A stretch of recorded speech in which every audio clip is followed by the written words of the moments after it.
Okay, hari ni hari apa Rabu. Rabu berapa hari bulan? 28 hari bulan 5. Seperti yang kita janjikan dengan abang ni. Okay. Akak pergi kerja, Arina. Akak Arina, area Kajang. Apa ni? Apartment Sri Raya. Okay, geng.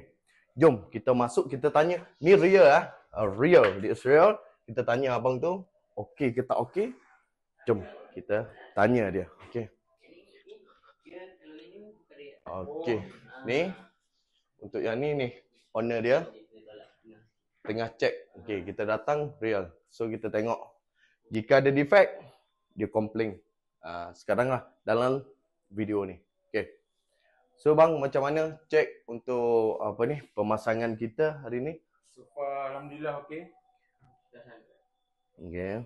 Okey. Beres-beres. Nampak kemas ha. Nampak lain Nampak lain. Eksklusif tak?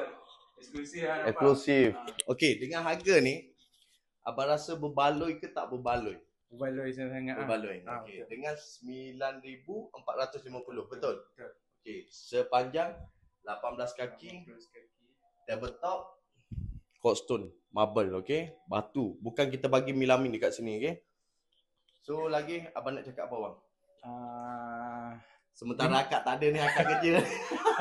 Abang segan sikit. Segan sikit dia pandai cakap kan. Okey, tak apa, nanti suruh akak bagi. Tengoklah, jika okey, komen okey. Jika memang okay. Nampak memang kelainan lah nampak kan. Kelainan okey.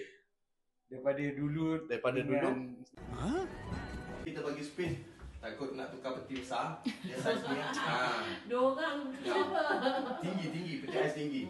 Ingat mak, kalau hitam pula kena. hitam putih kan. Hitam putih. Okey, yang ni letak bunga dulu lah sementara. Mek balik boleh.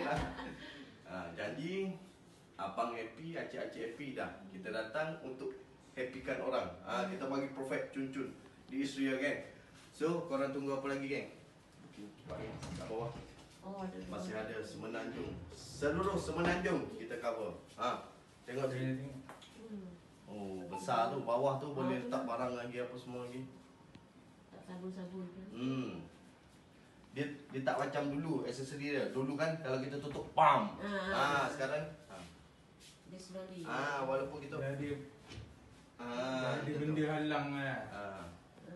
Dulu Dulu punya jenis bambu bank terus kan. Yang ni buka atas Yang ni buka atas. Macam ni. Tarik atas. Tarik atas. Dia tak ada dia punya. Kita tak serong. Macam tu.